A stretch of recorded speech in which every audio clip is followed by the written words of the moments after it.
Hey YouTube, I am back in full effect. I feel rested. Um, Welcome to my new subscribers. Welcome back to my YouTube family. Y'all, I'm not showing my face today because it's wash day and my hair really. I've been trying to find out if I go longer between washes, will I get more growth? And I think this works for a lot of people. A lot of people's hair grows crazy when they don't wash it as often. And what I've been doing is brushing my hair like every week, just combing it out real good, putting something on it, and just brushing it from root to end. Because I think that our hair used to grow better when we brushed it because that was our way of cleaning it versus always washing your hair. We don't have to do that. Our hair doesn't get oily and weighed down and start looking stringy. Only if the ladies have cheap weaves out there. Or mostly, yeah. That texture, people with straight stringy hair, usually if they don't wash it, if not every day, every week, it starts to look oily and just, I don't know why, stringy looking. Anyway, I've just been brushing it in between, and now it's time to wash it. Like seriously, it needs the works over here. So I'm gonna start that process today. Um, I just want to share with y'all this video I came across. This is another channel that I subscribe to, been subscribed for years. In this information, I don't particularly focus on the color of the person sharing. I know who our enemies are, and that's that, but I still stand by. You have to be careful how you entertain a stranger because you could be entertaining an angel. I just think that I can learn information from anywhere. You just never know. We know that the angels still coming out up to date. They didn't stop. This wasn't something that happened in the past. Like, this is current. Everything in the Bible is current. So, with that being said, I started watching it and I just want to share it with y'all. I might have to stop in the middle because I am working, but I'll start it back up, and if y'all can bear with me. If not, just go over to, I think he has 2 channels, 3 maybe, Dabu's 7, and it's like the Underground World News. He's up on a lot of stuff. This is something he just recently did because he hadn't been uploading recently. I haven't seen any uploads from him. Anyway,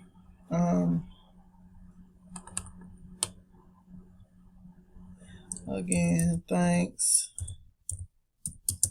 for sharing. This is a subject that I was stuck on, and every time it comes up, I pay close attention to it. There's something here. The Creator keeps bringing this back to me. And like I said, everybody's walk is their own. It's personal. So I'm just sharing my experience. This is Pt.1.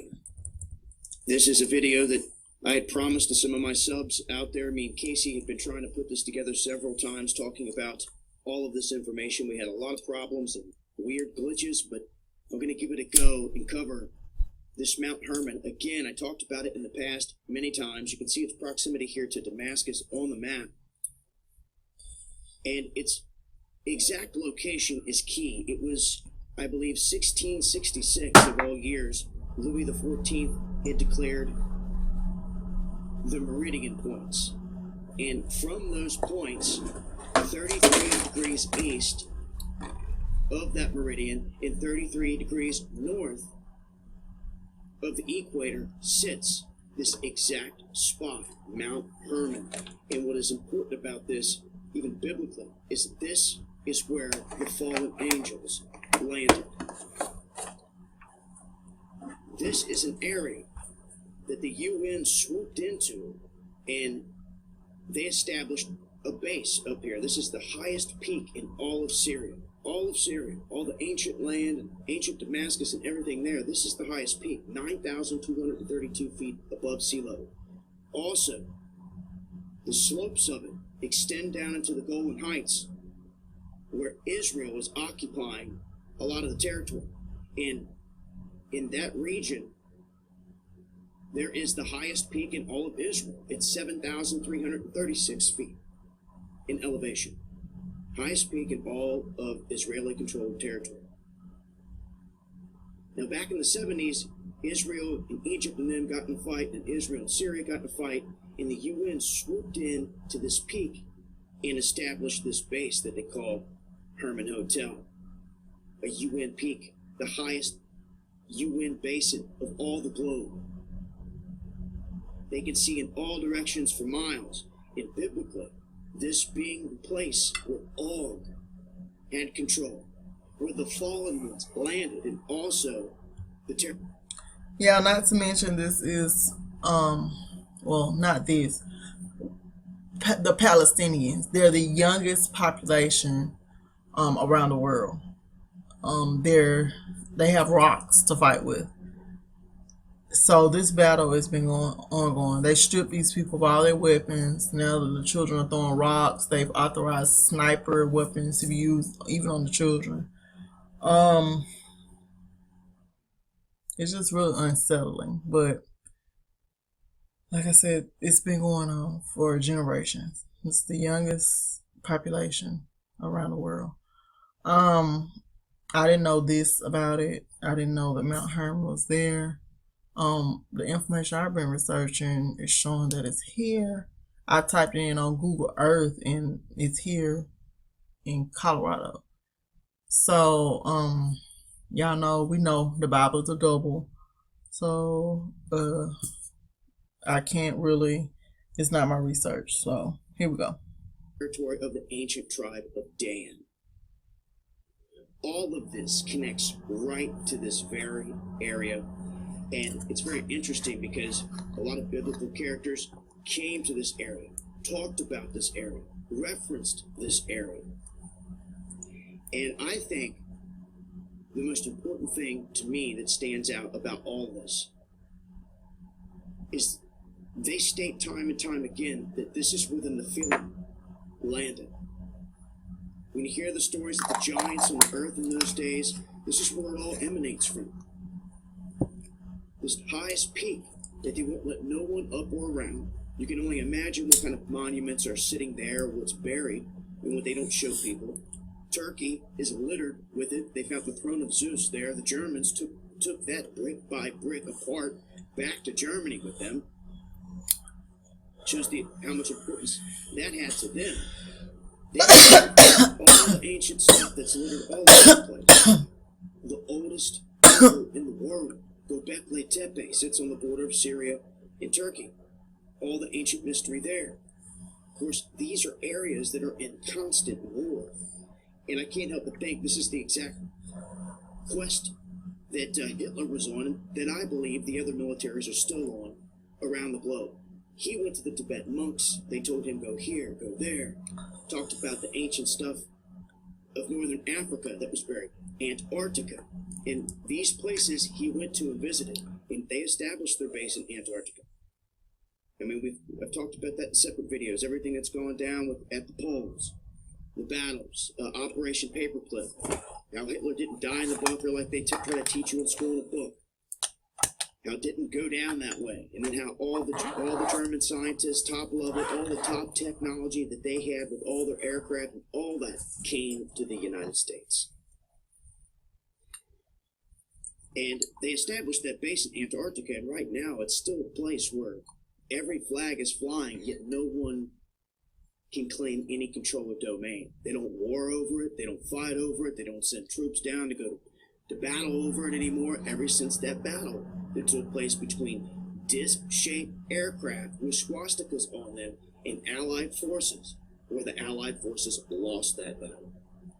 And what's interesting is when you look to another documented military event of Admiral Byrd, Operation High Jump, going over the North Pole. He came across an area that was dry, 70 degrees, that should not have been there in the middle of the Oceanic Depression, and was encountered by disc-shaped craft. And this had nothing to do with Nazis or World War, but he made one detailed quote, that they had swastikas on them, and that he was brought down into a city. This was part of a military documented operation, ladies and gentlemen. Okay, at both poles, we've seen this going down. So look at the roots of what they're doing. I believe they're trying to find this ancient technology. That's why we went to war in Iraq. We're talking where Nimrod was, where they had built the Tower of Babel, ancient Mesopotamia. That was the first place they stormed into in the past couple decades. Okay? And then there's stuff in Afghanistan too. It's not just about the poppy fields. There's ancient stuff in those mountains. And of course, when it comes to Egypt, Israel, Syria, Turkey, that whole area, there's ancient stuff that's littering the whole landscape. The massive stone that protrudes up out of the sands in Baalbek, they can't move or create today. And this connects right back to the stories of the giants, and it even stated that Og's bed was 15 foot in length. That's how big these individuals were. Now, when you go reading through the biblical text, I believe they make it clear, very clear, that on the earth were giants, Nephilim, this seed that came down. And these are the words they put. They came in unto the women of this planet. Then they bore children that became kings and the men of renowned stature, strong men. They had a line, a lineage that came from this, the mingling of this serpent seed. Do you see now? The fallen ones intermingling with mankind. It was plainly written. And what is also interesting is the earth obviously that got flooded out. But as is stated in the scripture, immediately, out of nowhere, after the flood happened, they were here again. They returned. They didn't get rid of all of them. And it states that, and they're here to this very day, is what I'm here to tell you. In these fallen ones, you need not wonder anymore of who or what they're worshiping. This is it. They are fake Jews. They are fake Christians. They are fake Muslims. Their true religion is worshiping this. These ones that set up this pantheon of all these gods after Lucifer came down and set up his encampment here with the fallen ones and his demonic fallen angels. As he stated, his mission was to rise higher than the stars of God. And these were the things that some say Nimrod was looking to do in building a tower that extended into the heavens and that also extended higher than floodwaters. But then this is when something crazy happened. It all gets destroyed. And then the people's language gets construed. You're talking people that all spoke one language, all of a sudden they have to speak different languages and they're scattered across the globe. Who and how? Who took these people from point A to point B to scatter them and to introduce the bakery flavors you love into all of them? You see, some say, well, it is written that God Almighty did it. And others would ask, well, how? Were they just lifted and transported? Was it physically? How physically? Then you have the talk of gateways, portals, stargates, the ancient stuff that I believe existed. Even Thoth wrote about it off of Atlantis, the Emerald Tablets. See, when you spend years of digging into this stuff and you read in and you take in all this information, you start to see how these stories correlate and how some of them overlay, even with the same characters, but just with different names. Even when you're looking at Muslim, the Jewish, or Christian text, they have the same storylines, just with different names. And what is important here is one of these places was named after Pan. And Pan was half man, half goat. I mean, that's how they state he was. And I believe that this is how a lot of things were. When they depict Anubis in Egypt with the dog head, I believe these things really existed. I believe these giants and Nephilim really existed. It's not just a fairy tale. They know it. This goes right along with the whole story of Lord of the Rings. Solomon was given a ring. He was the Lord of the Rings. He was the master wizard. He was the master magician. He was given a ring by Michael. Michael is the one that casted Lucifer and his fallen angels out of heaven and down to earth. And where did they land after this huge event? Right here at Mount Hermon, where they have set up shop. So now you can see the importance of those that are worshiping them. This was their landing point. Okay, y'all. Go over there and check out that full video. Y'all know I have to move forward. When I have stuff on my mind, I have to just move forward. Okay, so what we're gonna do now is check out this other video. Me and Brother Uno, we're talking about the type of water we're supposed to be drinking this morning. And I'm just gonna go on what makes me feel good. Now, somebody might drink spring water and they feel awesome. Me, I feel 100%. There's no doubt about it. I have more energy. My system clears itself out when I'm drinking it. When I'm drinking distilled water, I love it. He's saying this morning put some pink Himalayan sea salt in it, and that'll give you some of the nutrients that you need from it. But I feel awesome when I just drink it. Just drink it. No doubt about it. Now, I'm going to share this with you one moment. As soon as I want to share something with y'all, here comes the calls. Hold on.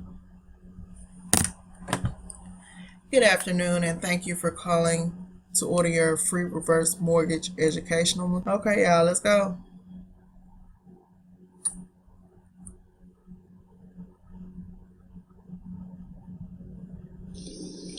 Wow, this is a beautiful day in Miami. Check this out. Gorgeous day in Miami.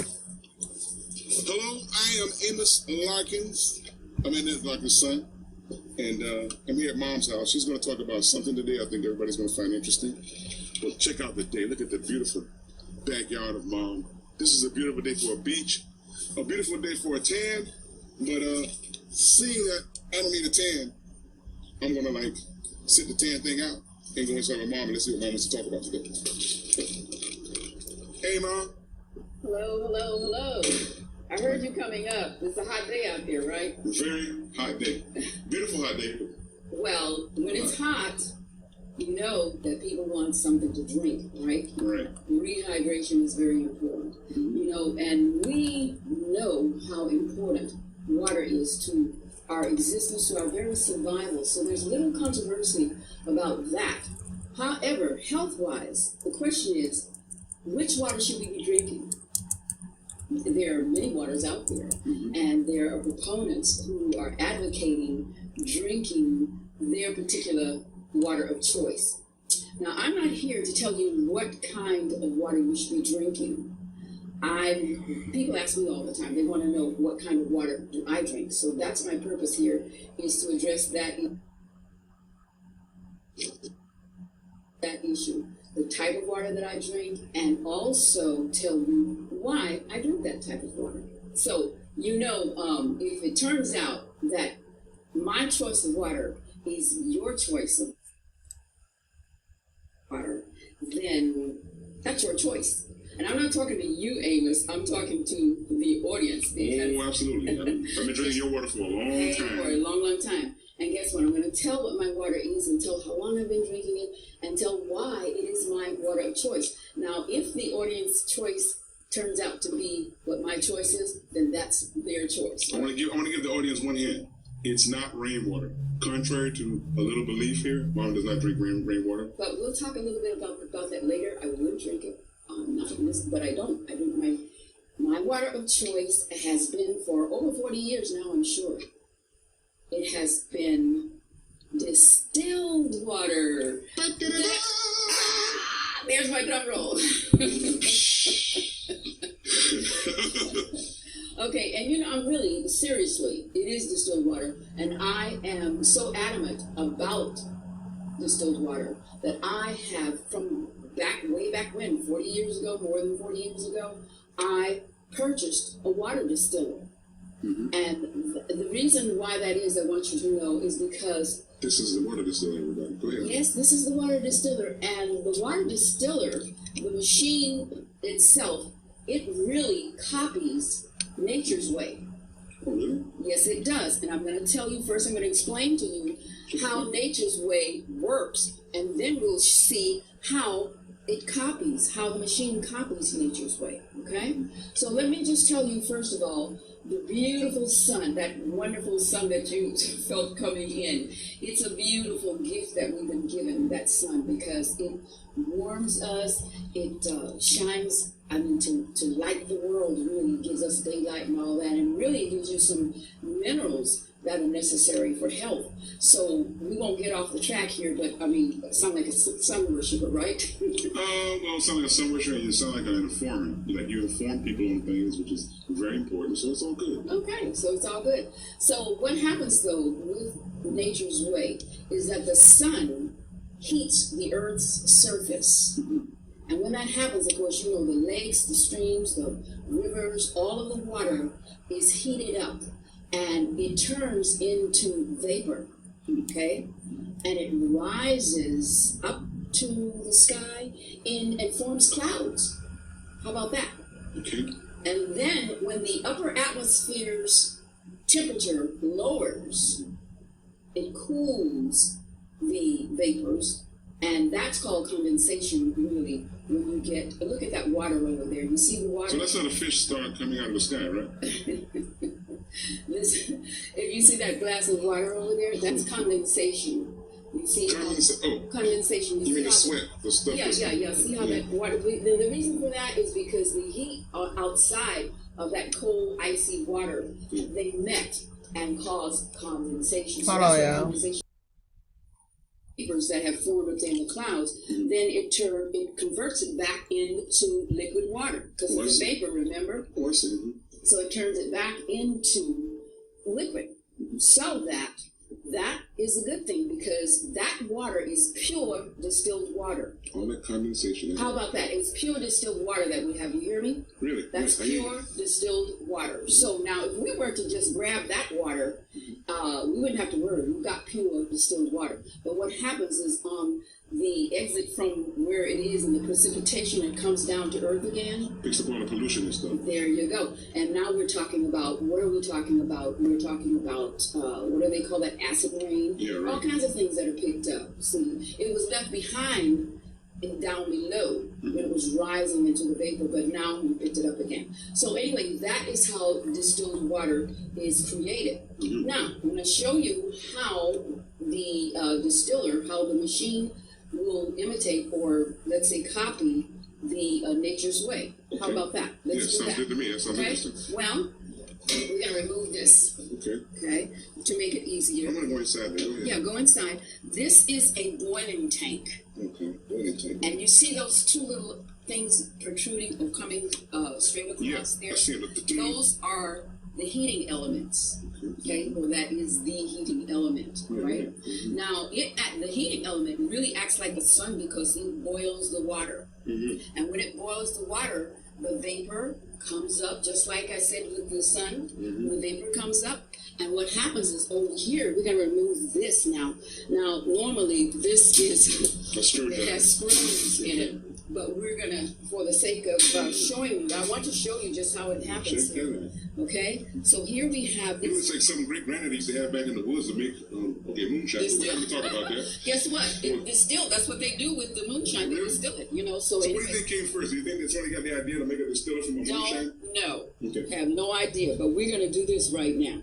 So what happens? I wish I could ask great granddad. He probably has some stuff to say about that. But anyway, go ahead. So what happens here is that you've got this coil there. It's called a condensing coil. Right. And we talked about the condensation. Right, the condensation. Okay. This oil. Right. What happens? Yeah, but here, going through that coil is a stainless steel pipe or tubing. Right. Now that is where the condensation takes place. This thing here. This right here. That's the beginning of it, and over here is the end. If you look over there, it's the end. It goes all the way through this coil. The coil coil is on the outside, and it goes through there. And what happens, that really acts like the clouds, because that's where condensation takes place. Now, if you look down below that, there's a fan. Yeah. Right. And that fan turns on, and it cools, just like I told you about in the upper atmosphere, Right. how the cooling takes place, the condensation occurs. And so through that tubing, you got the water that is actually dripping down into here. Now look at this right here. I'm not going to take that off, but this Dripping down into this little hole.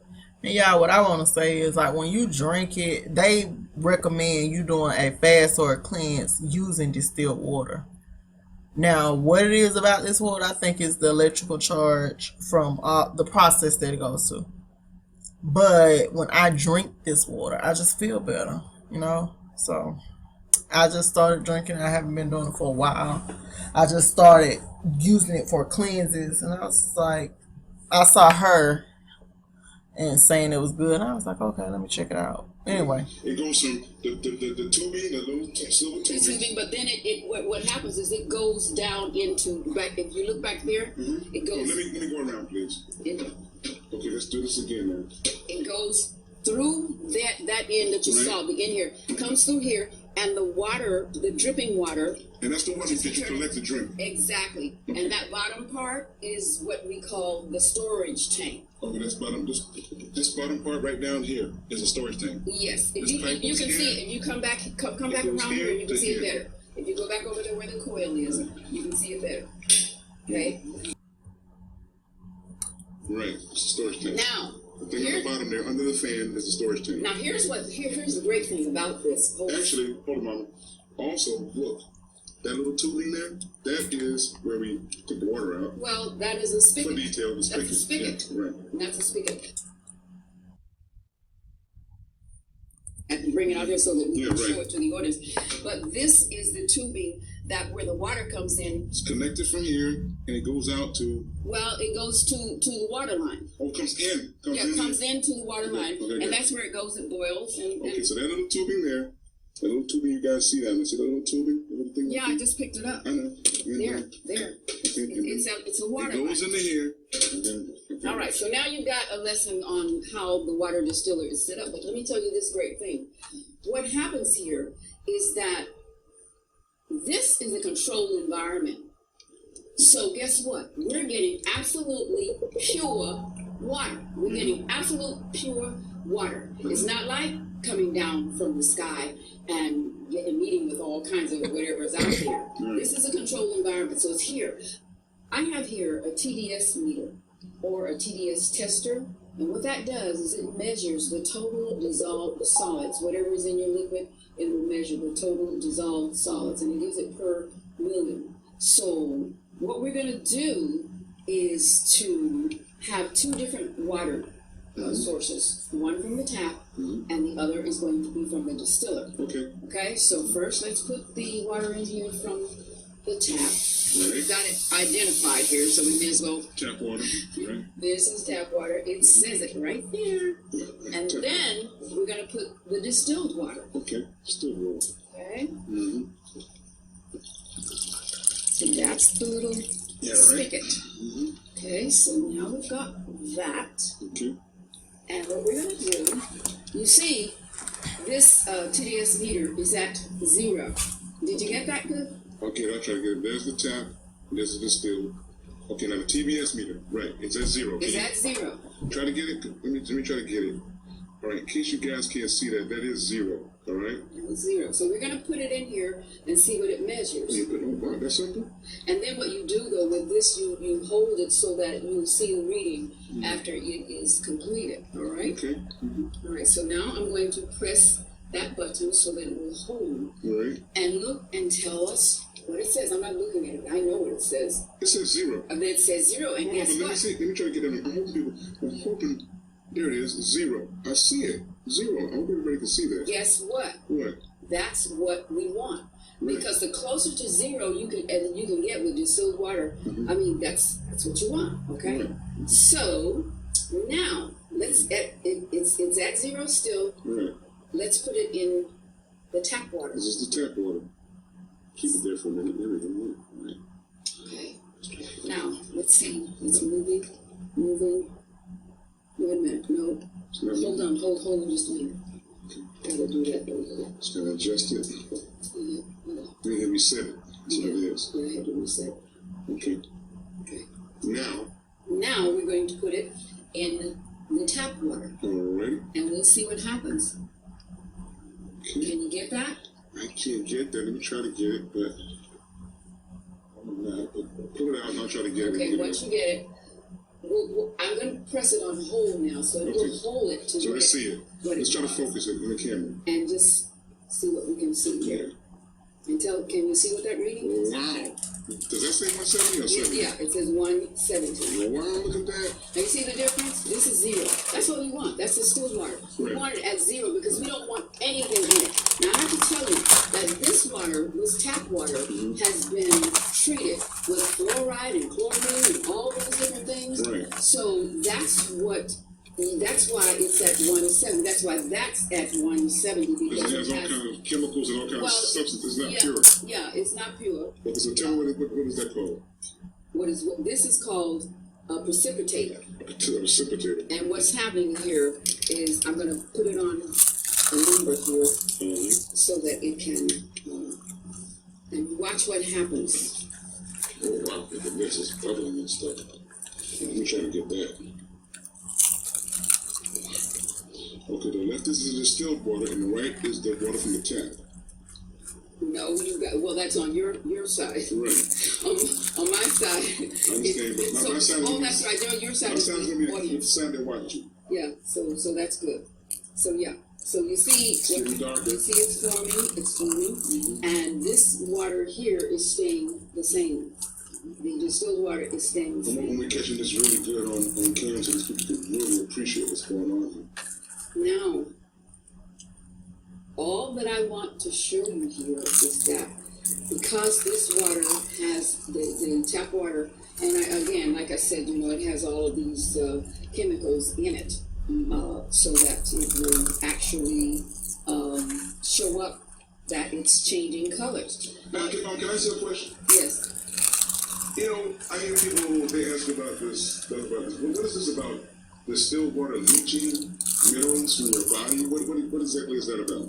Well, what happens is that distilled water, as a matter of fact, will leach minerals from your body.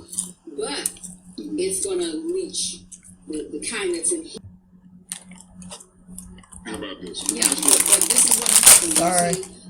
Years ago, and I tell about this. It's getting darker, everybody. Go ahead. Keep going. I tell about this in Journey to Health 2, about when I talk about distilled water and juices. I tell about years and years ago, I had a problem. I'm not going to tell you about that now. You get the book and you can read it. Oh, yes, in the book. But it talks about a situation that I had, and once I started drinking the distilled water, it cleared it up, because actually the distilled water will act as a solvent and wash all of the bad stuff out of your system. That is why at this age I have not been introduced to Mr. Arthritis, and don't care to be introduced to Mr. Arthritis. I don't have any joint problems, any joint pains or anything, and I think that's why, because I've been drinking distilled water all these years, and of course, in addition to eating well. But you see, this is what happens, and it's going to get worse. Oh, let me ask you another question, Mom. Now, let's say if you put some organic liquid in distilled water, would it get cloudy like this? Yes, it will. Now, see, really? Yes, it will. So, organic? So yes, but you see, the difference is this. The only reason I'm demonstrating.